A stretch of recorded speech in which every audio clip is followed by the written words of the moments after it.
Kak Ronald? Pak? Pak? Ditanyain sama istrinya, Pak. Cepet sembuh ya, nanti biar ketemu sama istrinya. Jangan dilepas, jangan dilepas. Shalom Bapak Ibu semuanya yang ada di manapun berada. Saya Ronald dan ini istri saya Risma. Dan hari ini kami akan menyaksikan kasih Tuhan dalam kehidupan kami, di mana saya disembuhkan Tuhan dari COVID-19. Dan inilah kisah kami.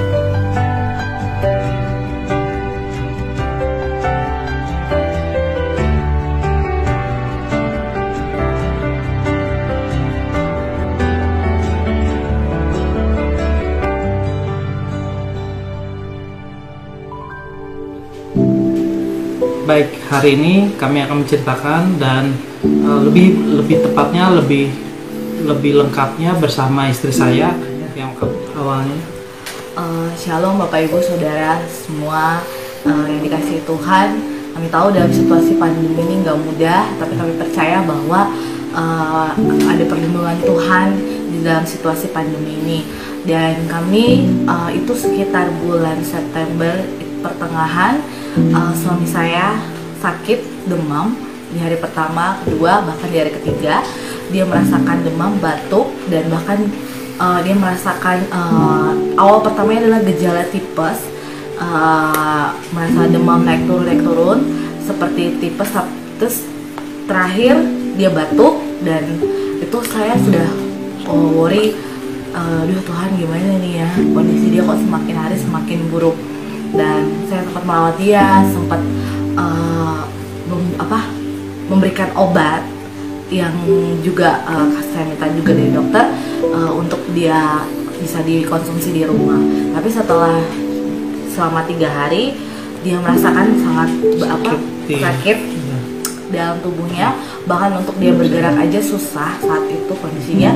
Dan entah kenapa perasaannya saya sudah langsung worry, dan saya memutuskan untuk saya bawa ke rumah sakit. Saat itu sekitar jam 12 malam, saya sudah nggak bisa merasakan pernafasan itu, nggak bisa sesak, dan saya nggak bisa mencium bau, dan makanan pun nggak bisa ngerasain enaknya makanan itu, nggak ada rasa gitu. Jadi ketika suami saya merasakan sakit selama 3 hari, saya langsung telepon. Pertama saya telepon sahabat kami minta pendapat untuk bagaimana bisa bawa suami saya, dan akhirnya kami untuk coba telepon pihak ambulans. Nah, ketika kami telepon pihak ambulans, begitu banyak mungkin pasien yang begitu banyak pasien yang dijemput ambulan, jadi agak susah saat itu kondisi untuk kami dapat ambulan. Dan suatu ketika kami memutuskan untuk bawa suami kami dengan kendaraan. Akhirnya teman-teman kami datang sekitar 6 pasangan untuk datang ke rumah, dan bahkan suami saya nggak bisa berdiri saat itu. Jadi dia untuk dibawa dari lantai atas ke bawah itu butuh bantuan, dan kami semua bahkan teman-teman itu menggendong suami saya untuk membawa suami saya sampai ke mobil, dan bahkan di perjalanan menuju rumah sakit. Dan sampai di rumah sakit itu hujan lebat, dan sekitar itu kami datang ke rumah sakit pemerintah rujukan COVID. Nah, akhirnya di situ difasilitasi pemerintah di rumah sakit. Akhirnya suami saya mengalami beberapa tes yaitu mulai dari rapid sampai swab. Dan akhirnya di tes swab kedua, suami saya dinyatakan positif COVID-19.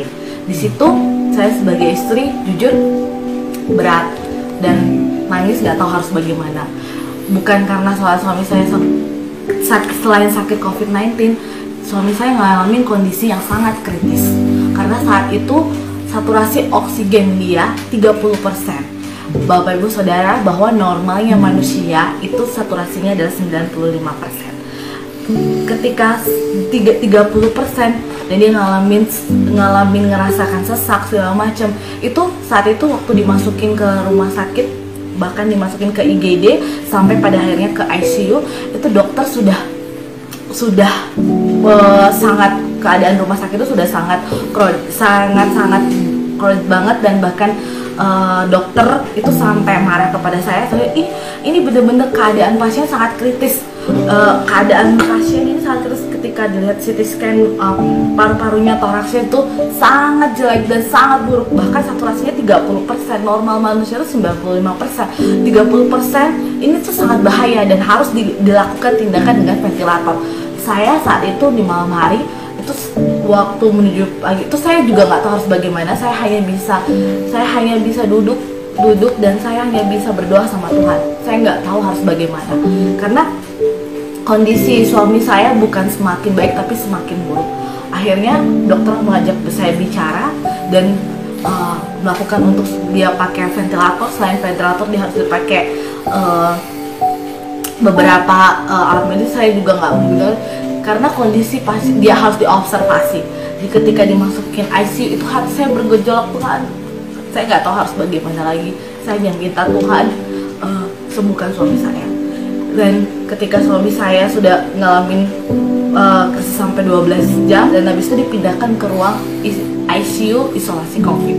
Nah, ketika suami saya dipindahin ke situ, dia sudah mengalami antara sadar dan tidak sadar. Jadi dia mengalami yang namanya hipoxia, yaitu kadar oksigen di dalam darah yang berkurang, saturasi jadi saturasi 30%. Harusnya normalnya manusia ketika bisa bernapas dengan baik itu 95%. Jadi kalau di bawah 50% saja sebenarnya seluruh organ tubuh itu tidak bekerja dengan baik. Bahkan baik itu ginjal, baik itu semua itu tidak akan bekerja dengan baik. Bahkan ini 30% itu ajaibnya jantungnya dia masih bisa berdenyut gitu. Dan di situ ketika waktu dilakukan di ruang ICU, suami saya semakin hari bukan semakin baik tapi semakin kritis. Kondisi semakin yang hanya minta belas kasihan Tuhan. Saat itu saya hanya ketika dokter ngomong dan saya bilang, Tuhan, ini gimana? Suami saya sakit COVID, bagaimana ini? Bapak ibu saudara tahu bahwa COVID itu juga pasti akan menyebar. Bahkan saya ngelawat dia gitu. Tapi saya percaya bahwa saya pasti sehat gitu. Karena saya tahu suami saya lagi berjuang antara hidup dan mati. Dan saya ketika semakin hari semakin kritis dan akhirnya saat dipasang ventilator keadaannya sangat buruk dan dia kondisinya antara sadar dan tidak sadar, sudah tidak bisa lagi untuk bisa berkomunikasi dengan baik. Di saat itu saya hanya bisa berdoa sama Tuhan, dan setiap hari saya datang ke rumah sakit. Tetapi hati saya sebagai seorang istri, saya hanya bisa minta, Tuhan, suami saya lagi berjuang antara hidup dan mati. Bagian saya hanya bisa berdoa di situ. Dan saya datang ke rumah sakit dan saya tanya kepada suster, Tuhan, di mana ya sus?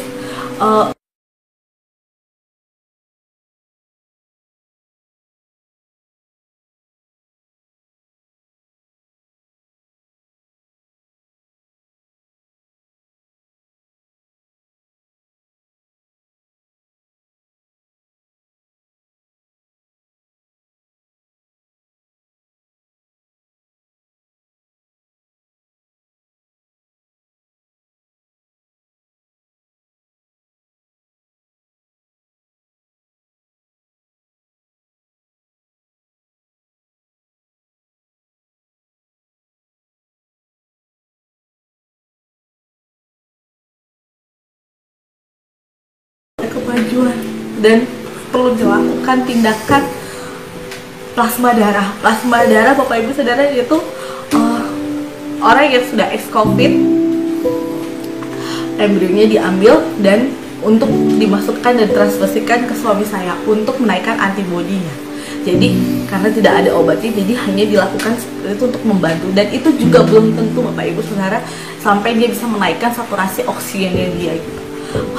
Waktu itu saya ketika dibilang harus mencari plasma darah, saya saya nggak tahu harus gimana, hanya saya bisa hanya berdoa. Dan saya bersyukur banyak sekali rekan-rekan dan banyak sekali orang-orang yang membantu, yang menyumbangkan, bahkan datang ke PMI untuk memberikan plasma darah ke suami saya.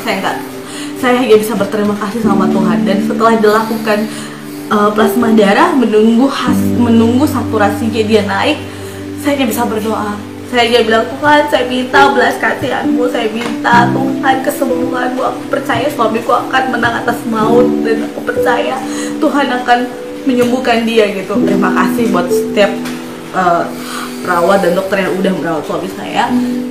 Ketika itu perawat WA saya, Bu, Bapak mau bicara. Di situ saya kaget, dan suami saya bisa ciuman, bisa ngobrol walaupun keadaan dia masih pakai ventilator, dan walaupun keadaan masih dalam keadaan yang saturasi masih belum naik yang masih belum naik yang maksimal gitu. Tapi saya melihat di situ kuasa Tuhan dinyatakan. Saya melihat bagaimana Tuhan menolong suami saya gitu.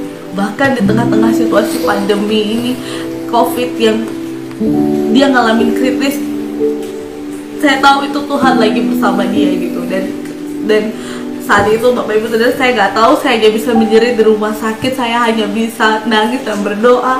Saya begitu berterima kasih banyak sekali hamba-hamba Tuhan, semua orang, bahkan Bapak Ibu Gembala, semua hamba-hamba Tuhan yang dapat kabar suami saya sakit. Teman-teman itu banyak sekali mendoakan kami, tiap hari berdoa untuk kami.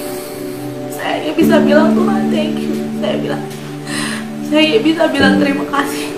Saat itu saya percaya bahwa walaupun tidak ada dasar untuk berharap, saya tahu saya punya Tuhan. Dan untuk selama dia ngalamin sakit, selama dia ngalamin ini, Bapak Ibu Saudara, suami saya ngalamin perjumpaan dengan Tuhan. Jadi Bapak Ibu, saya menyaksikan kasih kebaikan Tuhan buat Bapak Ibu.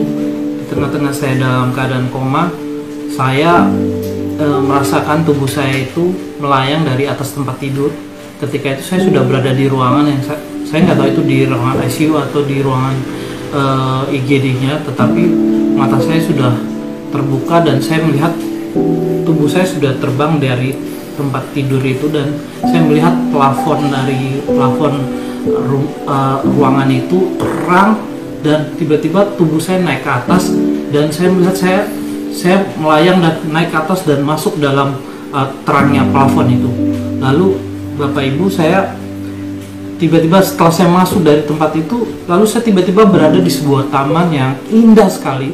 Tamannya dengan ada depan itu saya kayak berada di agak dataran tinggi ya. Terus saya melihat pepohonan yang hijau yang aneh dan unik ya. Saya nggak pernah melihatnya di bumi. Dan itu ada danau kecil. Terus saya lihat ada aliran air dari langit, ada warna kebiruan, ada warna keunguan seperti aurora ya. Terus saya melihat galaksi yang terang sekali di atas langit itu, dan saya melihat taman yang begitu indah di kiri kanan, dan saya lihat ada pohon di sebelah saya, saya lihat buahnya warna kuning kemerah-merahan, dan pohonnya saya juga nggak tahu nama pohon itu apa, tapi beda sekali dengan yang saya lihat. Saya belum pernah melihatnya.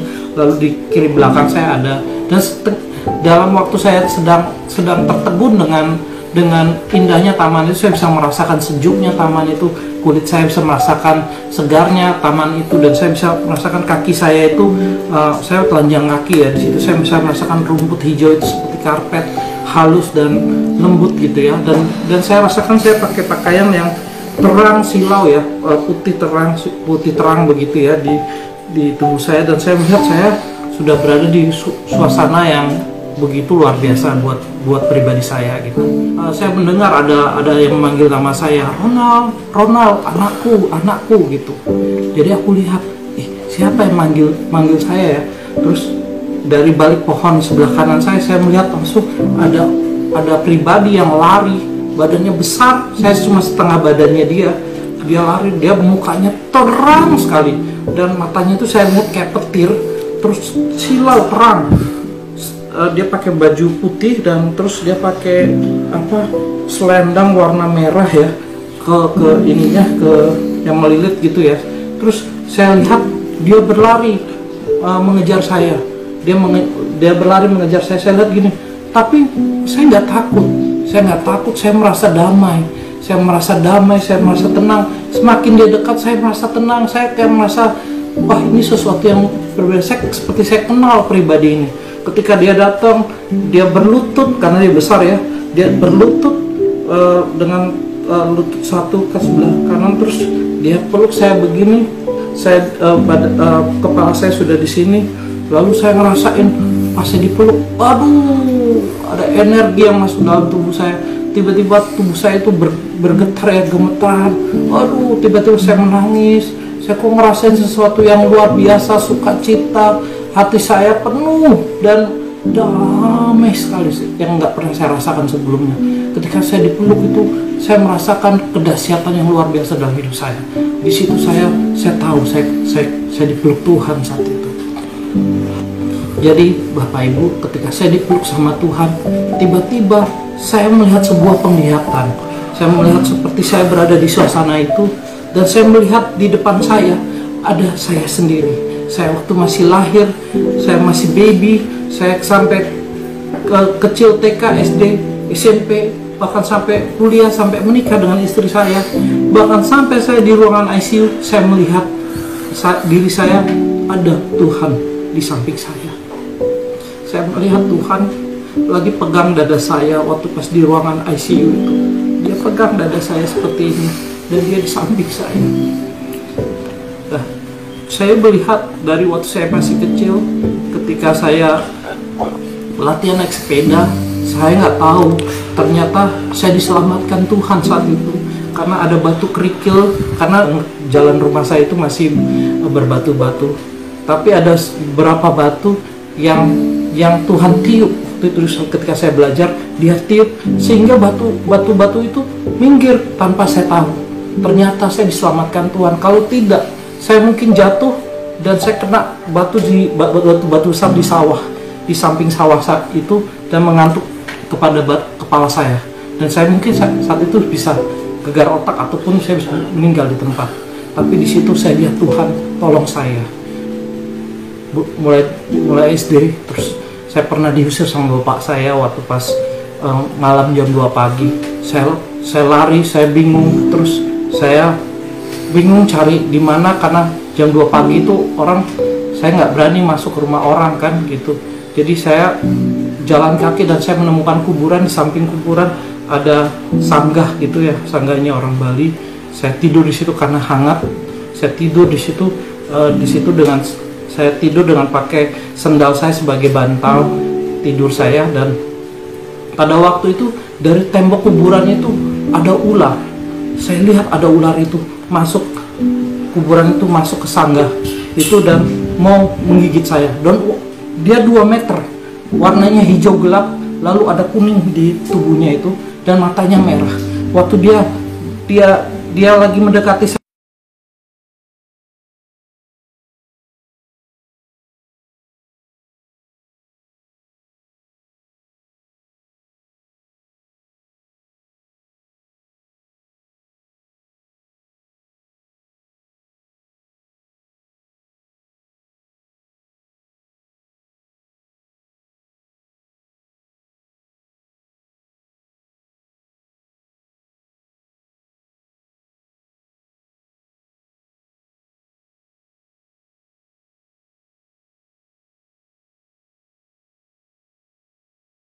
dia sedih, dia nangis terus. Waktu aku melihat aku melakukan itu, aku Tuhan, ampuni aku Tuhan.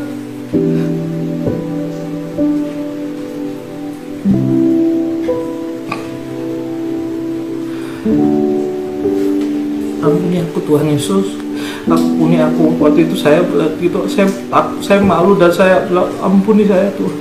Tapi setelah saya melakukan dosa itu, saya selalu berdoa, saya minta ampun sama Tuhan. Tuhan, ampuni saya, saya bodoh, uang saya habis gara-gara ini. Tapi saya kaget ketika saya lagi berdoa gitu, saya lihat diri saya lagi berdoa begitu. Tuhan senang, dia menari di samping saya, dan dia langsung peluk dari belakang, bilang, ku ampuni kamu anakku, ku ampuni kau anakku. Iya, aku lihat Tuhan itu baik sekali kau Tuhan. banyak melakukan kesalahan, tapi Tuhan mengampuni aku. Dan ketika saya melihat itu, ketika saya menikah sama istri saya lihat tangannya memberkati kepala saya dan istri saya. Ketika pendeta bilang amin, lalu dia yang tertawa, dia yang bertepuk tangan, dia yang paling bahagia di ruangan itu, dia yang bahagia di situ. Saya lihat, Tuhan kau baik banget, kau memberkati aku waktu menikah. Lalu aku bilang, bersyukur aku punya Tuhan seperti engkau. Ketika saya melihat itu, saya bersyukur. Nggak lama kemudian Tuhan ngomong sama saya. Tuhan ngomong sama saya, akulah Tuhan yang menciptakan langit dan bumi. Akulah Tuhan yang memberikan sinar pada matahari, bulan dan bintang. Akulah Tuhan yang menciptakan segala makhluk. Akulah Tuhan yang mengasihimu, Ronald, seperti biji mataku sendiri. Katanya Tuhan itu. Ketika dia ngomong itu, Bapak Ibu Saudara, saya nangis. Saya bilang, tiba-tiba roh saya ngomong begini, saya ngomong gini, mulut saya tiba-tiba saya tidak ngomong Tuhan Yesus, saya tidak ngomong Tuhan, tidak ngomong Allah, Elohim, Yahweh, saya tidak ngomong itu. Roh saya ngomong, iya Bapak, iya Bapak, aku percaya. Saya bilang gitu. Ternyata panggilan dia di sana Bapak, Abah Bapak. Ronald, kesempatan adalah hak istimewa. Dan hidup dan mati manusia ada di tanganku. Aku banyak memberikan kesempatan untuk orang hidup, untuk mengenal siapa aku. Aku yang disebut orang Yesus Kristus. Akulah yang disebut orang juru selamat. Akulah jalan terang dan hidup. Akulah dia. Aku juga memberikan kesempatan kepada anak-anak untuk percaya. Dan aku memberi satu kesempatan dalam hidup mereka, yaitu doa. Karena disitulah aku mendengar dan menjawab, kata Bapak di situ. Lalu aku, oh iya Bapak, terima kasih Bapak. Saya bilang begitu. Nah Ronald, kamu jangan sombong. Ketika kamu sombong dalam hidup kamu tidak akan bisa mendengar suaraku. Ketika kamu rendah hati dalam firman-Ku, kamu sebesar apapun dentuman ledakan masalah dalam hidup kamu akan mengerti rencanaku, kamu akan mengerti jalan-jalanku, kata Bapak begitu. Langsung ketika Bapak ngomong itu, aku langsung itu, makasih Bapak, kau mengasihi aku Bapak, terima kasih Bapak, saya bilang begitu. Lalu dia bilang, Ronald, anakku, makan ya, ini ada makan. Jadi di samping itu ada pohon buah, di sebelah kanan saya disuruh makan. Pas saya petik buah itu, warnanya merah kayak setengah kendi, saya petik gini, langsung saya petik pucuknya gini. Dari pucuknya yang saya petik itu muncul buah baru lagi, gitu. Wih, saya langsung kaget, saya terkejut. Wih, ini pohon kok tumbuh buah baru lagi ketika saya petik. Lalu saya makan Bapak Ibu buah itu. Waduh, segar sekali buah itu, sampai airnya itu mengalir di dagu saya sampai di tenggorokan saya. Aduh Bapak, terima kasih Bapak, terima kasih, saya bilang itu. Terima kasih. Di situ Bapak Ibu saya menyaksikan kasih kebaikan Tuhan. Ketika saya makan itu saya rasa segar sekali. Terus tiba-tiba Bapak bilang begini, seperti itulah anakku, aku ingin hidup kamu berbuah manis, segar, dan berkenan di hatiku. Ketika Bapak ngomong begitu, saya langsung gini, iya Bapak, aku mau, aku bilang itu. Dan di situ saya merasakan sukacita bersama Bapak di situ. Lalu Bapak bilang begini, anakku, aku minta tolong sama kamu. Dia bilang minta tolong. Aku ingin kamu menjadi saksiku, karena ini tempat hanya persinggahan buat kamu. Kamu kembali ya. Ketika Bapak bilang begitu, aku langsung, Bapak, aku nggak mau balik Pak. Aku mau bersama engkau di sini selamanya, saya bilang begitu. Karena benar Bapak Ibu, ketika sudah bersama Bapak, kita nggak akan mau balik. Karena saya merasakan, waduh, begitu luar biasa tempat itu, begitu dahsyatnya Tuhan saya dan Bapak di surga itu ya. Bapak di surga bilang begini, anakku, masih banyak ku dengar anak-anakku berdoa, bahkan istri kamu, tapi rencanaku belum selesai pada kamu. Kamu jangan khawatir, akan kucukupkan hidup kamu, asal kamu mau menjadi saksiku. akulah, ya aku ingin mereka semua selamat. Aku mau orang-orang mengenal aku. Aku ingin mereka hidup di dalam keselamatan. Aku nggak mau mereka hidup dalam hukum dosa. Karena aku telah menebus mereka di kayu salib. Aku telah menyelamatkan mereka.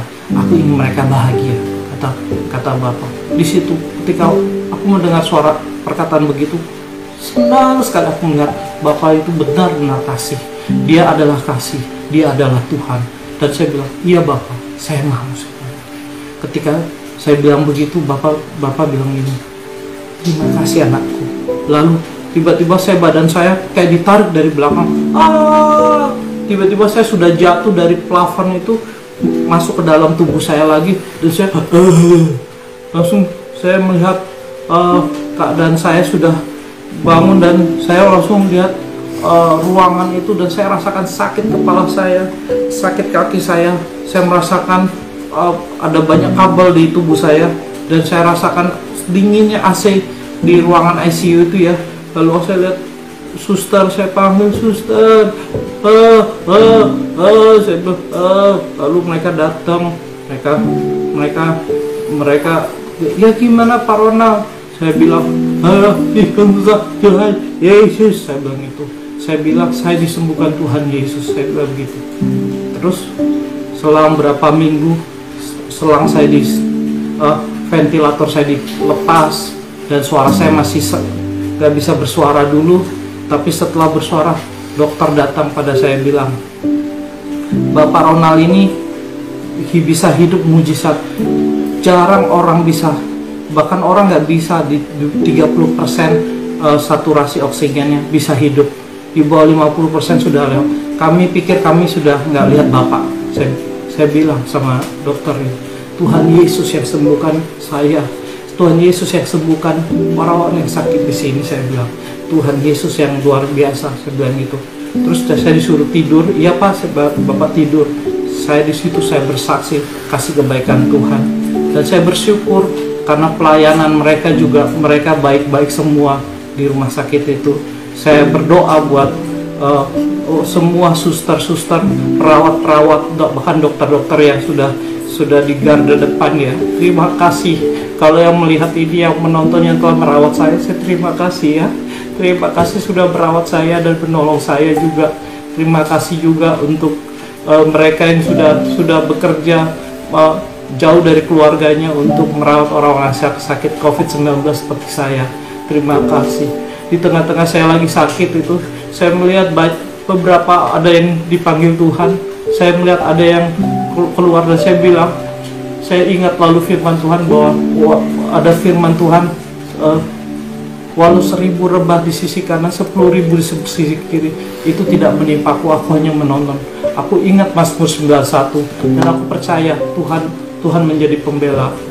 Terima kasih. Demikianlah kesaksian kami, Bapak Ibu Saudara sekalian. Semoga ini bisa menjadi berkat buat Bapak dan Ibu Saudara sekalian. Terima kasih Bu, kami berdua ucapkan buat setiap orang yang sudah berdoa buat kami, yang sudah mendukung kami dan support kami. Kami mengucapkan banyak terima kasih, dan juga buat seluruh tim medis yang sudah merawat suami saya dan juga membantu kami, dan bahkan kami mengucapkan terima kasih. Kami berdoa biar setiap orang yang saat ini mengalami sakit, Tuhan, biarlah Tuhan yang menjamah, Tuhan yang menyembuhkan.